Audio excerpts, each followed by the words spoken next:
اللہ پر بھروسہ کیجئے. آپ جتنی بھی بڑی مشکل میں ہیں.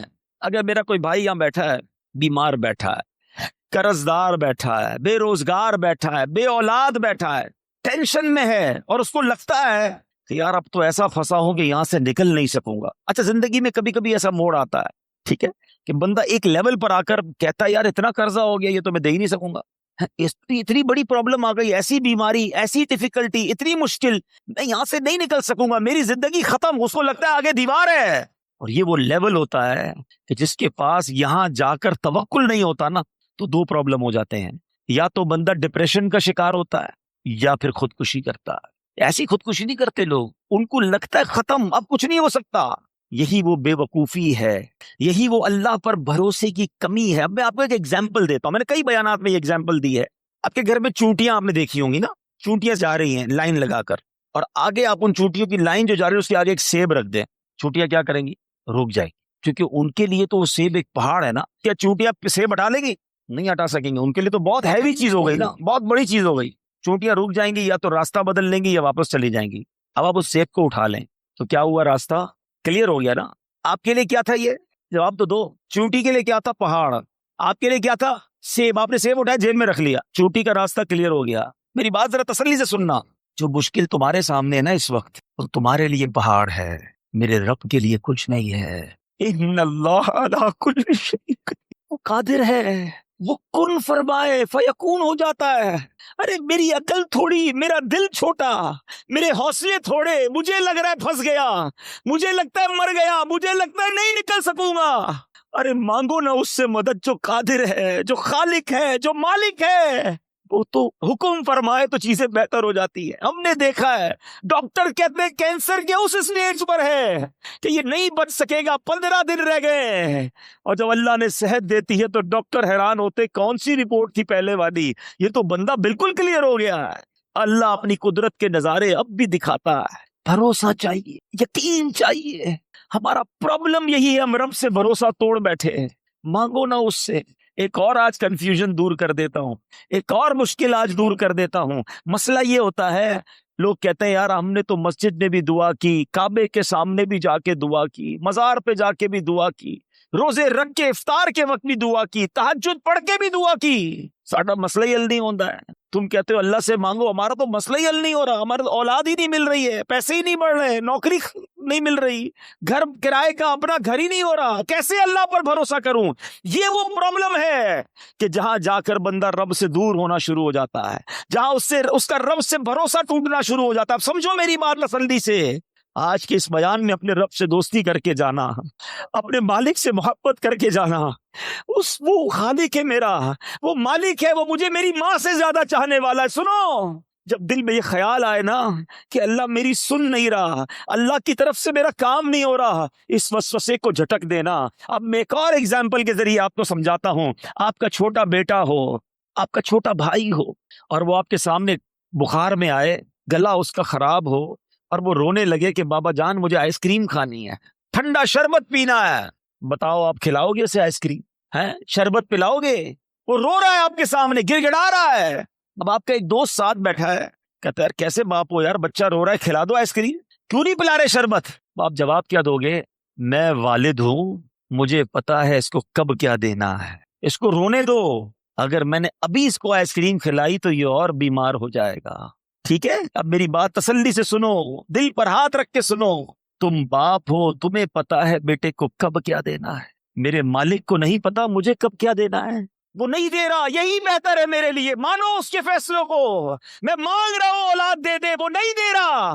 کیا پتا ایسا بیٹا پیدا ہونا تھا جو مار کے مجھے ہی گھر سے نکال دیتا. آج اپنے رب پر بھروسہ لے کر جاؤ. حضرت یونس کا یہ قرآنی واقعہ کیا کمال کا بھروسہ سکھا رہا ہے. کبھی تصور تو کرو, اندھیری کال کوٹڑی ہوگی, مچھلی کے پیٹ میں ایک روشنی کی رمق نہیں آتی تھی, مگر وہ اللہ والے تھے, کہتے لا الہ الا انت سبحانک انی کنت من الظالمین. مولا میرا قصور ہے, تیرے سوا کوئی شان بیان کرنے کے لائق نہیں, تو ہی خالق, تو ہی مالک. ادھر تھوڑی سی آزمائش ہو, بندہ اللہ کی بارگاہ میں شکوے کرتا, یا اللہ تو نے ایسا کیا, اللہ نے پیچھے کر دیا.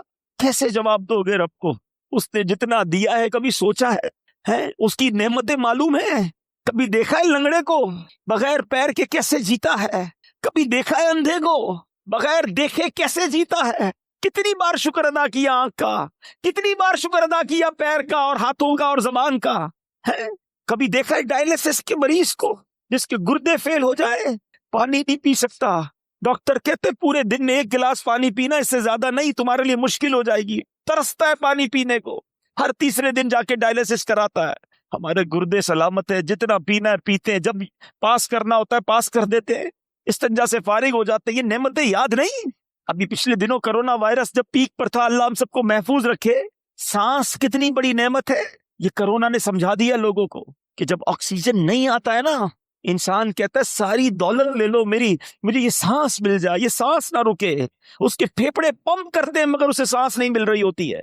اس وقت کتنی دیر سے بیٹھے ہو اس ہال میں، کتنی سانسیں لے بھی لیں اور نکال بھی لیں، پتہ بھی نہیں چلا ہے۔ کبھی سوچا یہ اللہ کی کتنی بڑی نعمت ہے؟ شکر ادا نہیں کرتے، اللہ سے شکوہ کرتے ہو۔ نہیں میرے بیٹھے اسلامی بھائی، اس کی بارگاہ میں ہمیشہ سر جھکائے رکھنا، اور اس کی شان تو دیکھو، وہ فرماتا ہے لَإِن شَكَرْتُمْ لَأَزِيدَنَّكُمْ، تم میرا شکر ادا کرو میں تمہیں اور عطا کر۔ کچھ بھی تو نہیں کرنا، اے اللہ تیری مہربانی، تو نے مجھے کروڑوں سے اچھا بنایا، شکر کرو نا۔ کیوں کہتے ہو میں پیچھے رہ گیا؟ ارے میں کروڑوں سے اب بھی آگے ہوں۔ اصل مسئلہ یہ کہ ہم نے اپنی سوچ کا دھارا چینج کر دیا ہے۔ اگر آپ کو پرسکون زندگی گزار رہی ہے، میں آج آپ کو فارمولہ دیتا ہوں، اگر پرسکون زندگی گزار رہی ہے نا، تو نیکیوں میں اپنے سے آگے والے کو دیکھو، نعمتوں میں اپنے سے پیچھے والے کو دیکھو۔ ہمارا معاملہ ہی الٹا ہے، ہم نیکیوں میں پیچھے والے کو دیکھتے ہیں، ہم کہتے ہیں یار میں 5 وقت نماز پڑھتا ہوں، وہ تو پڑھتا ہی نہیں ہے، میں چلو رمضان میں روزے رکھتا ہوں، تھوڑے بہت چھوٹ جاتے ہیں، اس کے تو ایک بھی نہیں ہے۔ غلط آدمی کو دیکھ کر اپنے آپ کو سیٹسفائی کر رہے ہیں۔ اگر تم 5 وقت نماز پڑھتے ہو تو تہجد گزار کو دیکھو نا، کہ یار وہ تہجد پڑھتا ہے میں نہیں پڑھتا، وہ قرآن پڑھتا ہے میں نہیں پڑھتا، وہ تو ماشاءاللہ کاروبار کے ساتھ ساتھ دین کا کام بھی کر رہا ہے، میں نہیں کر رہا، میں کب کروں گا؟ اسے دیکھو نا جو تم سے نیکیوں میں آگے بڑھ گیا۔ مدنی قافلے میں جانے والے کو دیکھ کر کیوں خیال نہیں آتا کہ یہ راہ خدا میں 12 ماہ اور 30 دن کا سفر کر رہا ہے، میں سفر نہیں کر رہا؟ تمہیں یورپ جانے والا دیکھ کر پھر سونا شروع ہو جاتی ہے، کیوں؟ نیکیوں میں اپنے آگے والوں کو دیکھے، اور نعمتوں میں اپنے سے نیچے والے کو دیکھو۔ اگر تم غریب ہو، کرائے کے گھر میں رہتے ہو، تو سوچو بہت سارے لوگ جو جھونپڑیوں میں رہتے ہیں، روڈوں پہ سوتے ہیں، جیلوں میں پڑے ہوئے ہیں، اللہ نے مجھے الحمدللہ اپنا گھر تو دیا، چھت تو دیا ہے، کبھی پسند کا کھانا نہیں ملتا تو کہتے ہو پیچھے رہ گیا۔ کئی لوگ ایسے جو 2 دن تک کھانا نہیں کھا سکتے، مانگ کر کھاتے ہیں۔ اللہ نے ایسا تو نہیں بنایا نا، کروڑوں سے اچھے ہیں ہم، اس وقت بھی کروڑوں سے اچھے۔ اپنی اوقات پتہ کرنی ہو نا تو پیر محل میں بھی کوئی ہاسپٹل ہوگا، کوئی بڑا ہاسپٹل ہو نا، اس کے ایمرجنسی وارڈ میں چلے جایا کرو، اور وہاں دیکھا کرو لوگ کیسی کیسی بیماریوں میں آ رہے ہیں، پھر تمہیں احساس ہوگا کہ صحت کتنی بڑی چیز ہے۔ ہر حال میں اللہ کا شکر ادا کریں، یہ قرآنی وعدہ یاد کر لو۔ میں دوبارہ کہتا ہوں قرآن پڑھیں، خدا کی قسم وہ خزانہ ہے قرآن، پڑھیں تو سیکھنے کو ملے گا نا۔ قرآن کہتا ہے لَإِن شَكَرْتُمْ لَأَزِيدَنَّكُمْ، تم میرا شکر ادا کرو میں تمہیں اور عطا کر۔ آج سے شکر سیکھ کر جاؤ، اللہ سے محبت سیکھ کر جاؤ، رب پر بھروسہ سیکھ کر جاؤ۔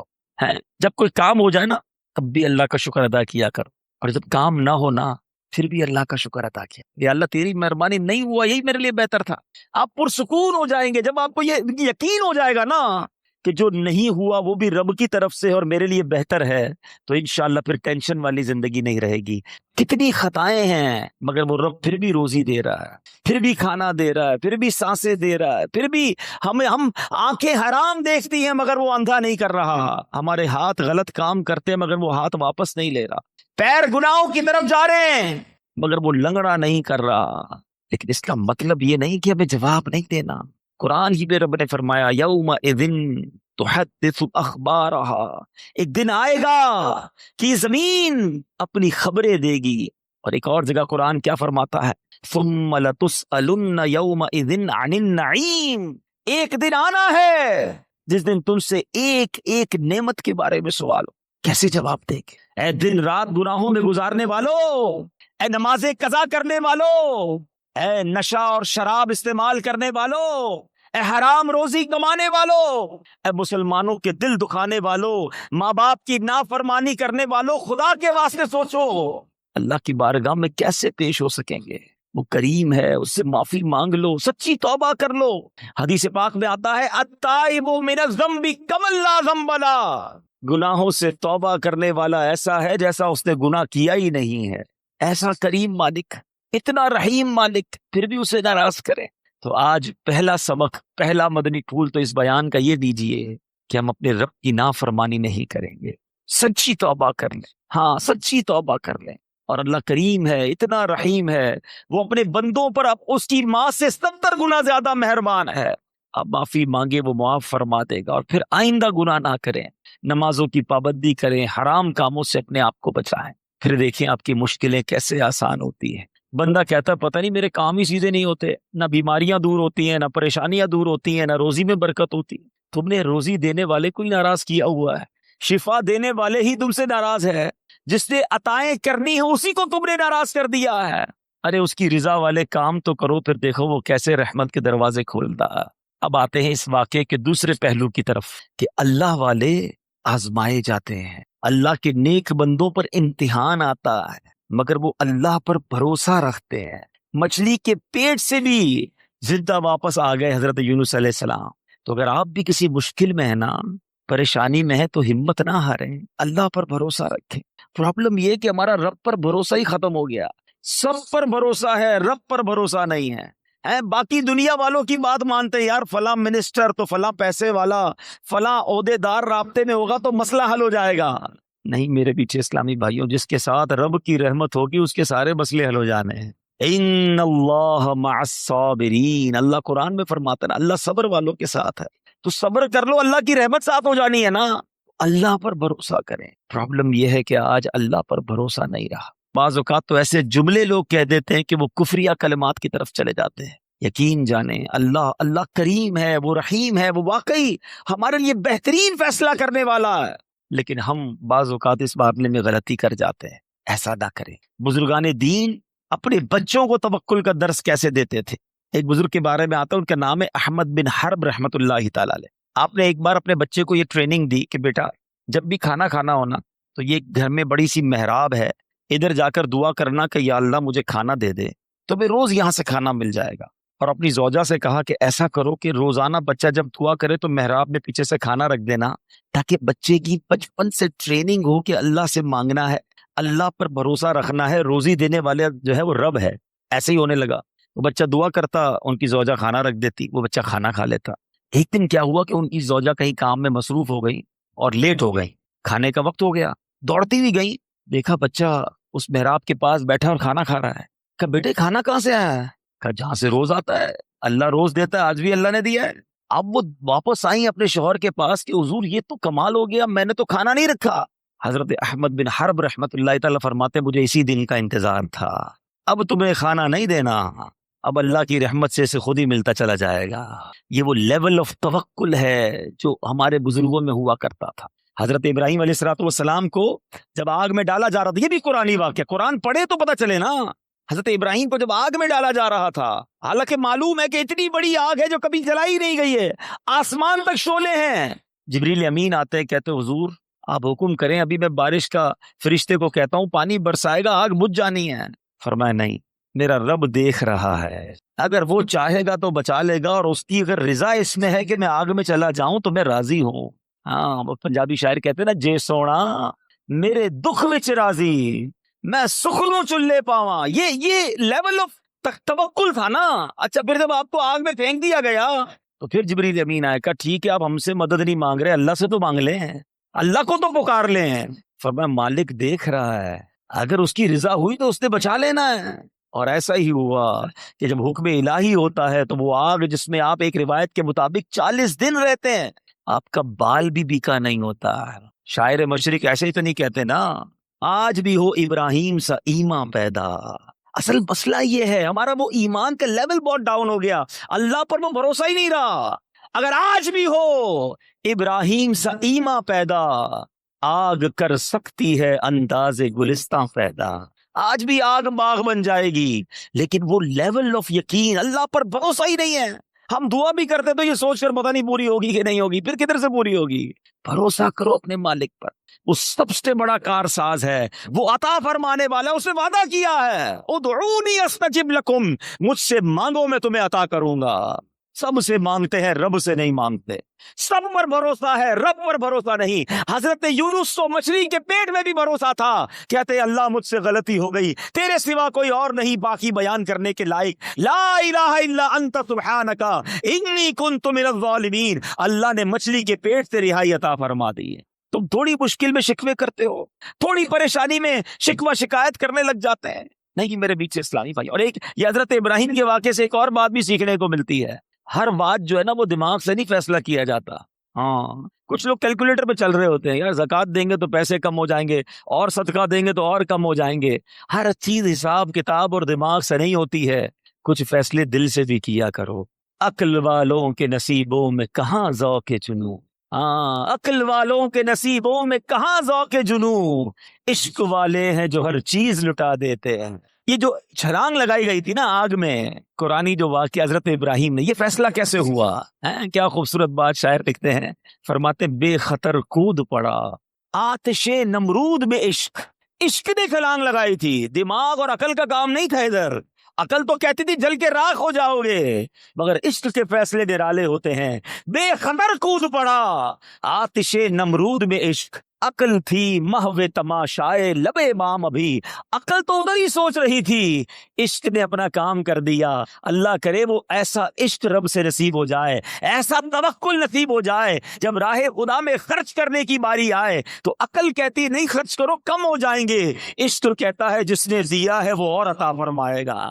اس کے نبی کا وعدہ ہے، خدا کی قسم کھا کر میرے آقا فرماتے ہیں اللہ کی راہ میں خرچ کرنے سے مال کم نہیں ہوتا. میرے آقا نے فرمایا یقیناً کم نہیں ہوتا. یہ وہ لیول ہے اللہ اور اس کے رسول سے محبت کا جو ہمیں سیکھ رہا، اور یہ قرآن سکھا رہا. مجھے ایک بات بتائیں، پہلے صبح اٹھتے تھے نا لوگ، اللہ رسول کا نام لیتے تھے، اچھا پہلے پھر اس کے بعد اخبار پڑھتے تھے. اب اٹھتے ہی فون اٹھاتے ہیں پہلا کام، اور یہ دیکھتے کس کس کا میسج آیا ہے. جب تک ہمارے واٹس ایپ میسیجز، ہمارے جو بھی ہمیں پیغامات آئے ہم سنتے نہیں، ہمیں چین نہیں آتا، کوئی اہم بات رہ نہ جائے. مجھے ایک بات بتاؤ، تمہارے دوست کا، تمہارے کاروباری ساتھی کا پیغام مس نہ ہو جائے، اس بات کا خیال ہے؟ اتنی عمر ہو گئی، اللہ کا پیغام قرآن تمہارے پاس آیا ہوا ہے، وہ پڑھ لیا، جان لیا رب نے کیا فرمایا ہے، اللہ نے ہمارے لیے کیا پیغام دیا ہے؟ کبھی سوچا آپ نے؟ قرآن تو ویسے ہی اللہ کا پیغام ہے، مگر خاص طور پر 89 آیتیں وہ ہیں جس میں اللہ نے براہ راست ڈائریکٹلی مجھ سے اور آپ سے بات کی ہے. اور کیا فرمایا؟ یا ایھا الذین آمنو، اے ایمان والو، اے ایمان والو. ہم ایمان والے ہیں نا، ہم سے بات ہوئی ہے. کیا ہم نے وہ 90 کے قریب آیتیں پڑھ لی؟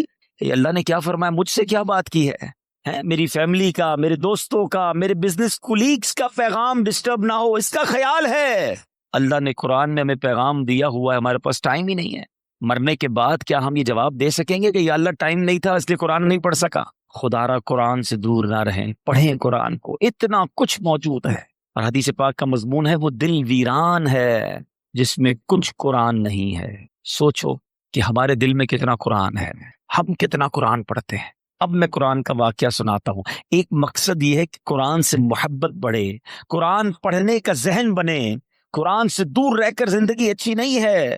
یہ قرآن، وہ دیکھیں نا ہمارے موبائل میں بہت سارے سافٹ ویئرز ہوتے ہیں اور روز کئی بار کھولتے ہیں، مگر جس دن میں اور آپ قبر میں جائیں گے نا ہمارے سارے سافٹ ویئر آف لائن ہو جائیں گے. بلکہ کچھ دوست کہیں گے یار کئی دن ہو گئے آن لائن نہیں ہوا، اور بعد میں پتا چلے گا یہ بندہ تو خود ہی آف لائن ہو گیا ہے، خود ہی دنیا سے چلا گیا ہے. اس کا مطلب یہ ہوا کہ قبر میں جا کر سارے سافٹ ویئر آف لائن ہو جائیں گے، مگر جس نے قرآن کو تھاما ہوگا یہ قبر میں بھی آن لائن رہے گا، یہ قبر میں بھی تمہارے ساتھ جائے گا، قبر کا نور بنے گا. تو کیوں نہ روز کچھ نہ کچھ قرآن پڑھا جائے. تو آئیے نیت کر لیں، پہلی نیت تو یہ کر لیں کہ ہم روز کچھ نہ کچھ قرآن پڑھیں گے انشاءاللہ. اس کو سمجھنے کی بھی کوشش کریں گے. ہے نا دعوت اسلامی آپ کے پاس، بچوں کے مدرسے الگ تو بڑوں کے مدرسے الگ، آن لائن مدرسہ الگ. آپ پڑھنے والے تو بنے، ہر جگہ آپ کو فیسلٹی دعوت اسلامی دے رہی ہے کہ کسی طرح قرآن پڑھ لیں اور اسے سیکھ لیں. اور اب آتے ہیں اس بڑے ہی عجیب و غریب واقعے کی طرف، اور یہ واقعہ ہے حضرت یونس علیہ السلام کا. شہر تھا نینوا جس کی ہدایت کے لیے آپ کو بھیجا گیا. آپ نے اپنی قوم کو اللہ کی طرف بلایا. وہ لوگ شرک کرتے تھے، وہ اللہ پر ایمان نہیں لاتے، بت پرستی کرتے تھے. آپ نے بہت ان کو سمجھایا، اللہ کی طرف بلایا. وہ قوم ہدایت نہیں پاتی تھی، ایمان لانے سے انکار کر دیا، الٹا آپ کے سامنے سرکشی کرتے تھے. تو آخرکار آپ نے کہا کہ اے لوگو، اب اگر تم ایمان نہیں لا رہے تو سنو، میں تمہیں عذاب کے بارے میں بتا رہا ہوں، اب تم پر عذاب آئے گا، اور میں کوئی بات جھوٹی نہیں کرتا۔ قوم کے لوگوں نے مشورہ کیا کہ یہ بات تو کبھی جھوٹی کرتے نہیں ہیں، اب ان پر نظر رکھو، اگر تو یہ راتوں رات ہمارے شہر سے چلے جائیں نا تو سمجھ لو عذاب آنے والا ہے، کیونکہ اگر یہ اللہ کے نبی ہیں تو جس شہر میں اللہ کے نبی ہوتے ہیں وہاں عذاب نہیں آتا۔ وہ قوم بت پرست بھی تھی مگر یہ بات بھی مانتی تھی۔ آپ پر فوکس کیا، آپ پر نظر رکھی، اور دیکھا کہ رات آپ شہر سے باہر تشریف لے گئے، صبح ہوئی تو عذاب کی بدلیاں یعنی عجیب و غریب قسم کے بادل آنا شروع ہو گئے۔ قوم سمجھ گئی کہ اب عذاب آنے والا ہے، حضرت یونس کو ڈھونڈو۔ انہوں نے تلاش کیا، حضرت یونس پورے شہر میں نہیں ملے۔ اب قوم نے سمجھ لیا کہ عذاب آنے والا ہے۔ اب اس قوم نے کیا کیا کہ وہ ڈر گئے، کانپ گئے، اپنے بچوں کو لیا، عورتوں کو لیا، مویشیوں کو لیا، اور پھٹے پرانے کپڑے پہنے اور جنگل میں نکل گئے، اور رو رو کر اللہ کی بارگاہ میں توبہ کرنے لگے۔ حضرت یونس علیہ السلام پر اقرار اور ایمان لانے کی نیتیں کرنے لگے۔ شوہر بیوی سے الگ ہو گیا، مائیں بچوں سے الگ ہو گئیں، سب کے سب استغفار شروع کر دیا، گر گڑا کر رونے لگے۔ عذاب کے بادل آ چکے تھے مگر یہ روتے رہے، گر گڑاتے رہے۔ جو مظالم آپس میں انہوں نے کیے تھے، ایک دوسرے سے معافیا مانگنے لگے، کسی کی حق تلفی کی تھی اس کا حق واپس لوٹا دیا۔ سچی توبہ کر کے کہتے ہیں یا اللہ، ہم حضرت یونس کے رب پر ایمان لائے، وعدہ کرتے ہیں ہمیں معاف فرما دے۔ اللہ کریم کو ان لوگوں کی اس گریہ وزاری پر، مخلصانہ گریہ وزاری پر، بے قراری پر رحم آیا اور عذاب اٹھا لیا گیا۔ دھواں اور عذاب کی بدلیاں جو تھیں، وہ بادل عجیب و غریب وہ دفع کر دیے گئے۔ شہر میں لوگ آئے اور امن و چین کے ساتھ رہنے لگے۔ اللہ کریم قرآن مجید میں اس کے بارے میں کیا ارشاد فرماتا ہے؟ قرآن کی پوری سورت کا نام سورہ یونس ہے، یہ پورا واقعہ اس میں موجود ہے۔ اللہ سورہ یونس میں ارشاد فرماتا ہے، تو ہوئی ہوتی نہ کوئی بستی کہ ایمان لاتی تو اس کا ایمان کام آتا۔ ہاں، یونس کی قوم جب ایمان لائے، ہم نے ان سے رسوائی کا عذاب دنیا کی زندگی میں ہٹا دیا اور ایک وقت تک انہیں برتنے دیا۔ یاد رہے کہ اللہ کی قدرت کا ایک اصول ہے کہ جب قوم پر عذاب آ جاتا ہے تو عذاب آنے کے بعد توبہ مفید نہیں رہتی، توبہ قبول نہیں کی جاتی۔ مگر یونس علیہ السلام کی قوم پر یہ احسان ہوا کہ عذاب کی بدلیاں آ چکی تھیں، مگر جب وہ ایمان لائے تو ان سے عذاب کو اٹھا لیا گیا۔ اب ماجرا یہ ہوا، اللہ کے نبی تھے، آپ کو بتا دیا گیا تھا کہ عذاب آنا ہے، آپ نے اپنی قوم کو بتایا کہ عذاب آنے والا ہے، خود چلے گئے تھے۔ آپ جب واپس آئے تو دیکھا قوم چین سے رہ رہی ہے، کوئی عذاب نہیں آیا۔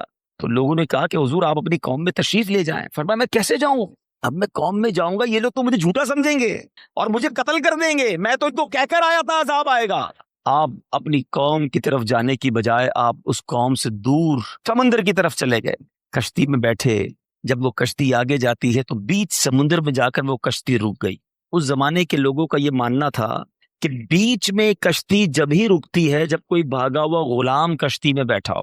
تو لوگوں نے کہا ایسا کرتے ہیں، قرآن دازی کرتے ہیں اور دیکھتے ہیں کہ کون ہے جس کی وجہ سے یہ کشتی رکی ہے۔ اب جب قرآن دازی کی گئی تو حضرت یونس کا ہی نام نکل آیا۔ اس قوم نے حضرت یونس کو ہی کشتی سے اتار کر پانی میں ڈال دیا، ڈبو دیا پانی میں۔ ایک طرف قوم بچھڑ گئی، ایک اور آزمائش کہ اب آپ پانی میں ڈبو دیے گئے بیچ سمندر کے اندر۔ اور اللہ کا حکم دیکھیں، اللہ کی کرنی دیکھیں کہ ایک بڑی سی مچھلی آئی اور حضرت یونس کو نگل گئی۔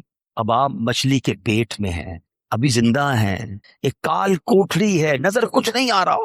اب حضرت یونس نے اس مچھلی کے پیٹ میں کیا پڑھنا شروع کیا؟ لا الہ الا انت سبحانک انی کنت من الظالمین۔ یہ قرآن میں موجود ہے آیت، اس کو آیت کریمہ کہتے ہیں۔ آپ یہ دعا کرتے رہے کہ اے اللہ تیرے سوا کوئی جس کی شان بیان کی جائے، تیرے سوا کوئی نہیں جس کی پاکی بیان کی جائے، اور اے اللہ میں ظالموں میں سے ہوں۔ اپنی عاجزی کا اظہار کیا، اپنی انکساری کا اظہار کیا، اللہ سے مدد مانگتے رہے۔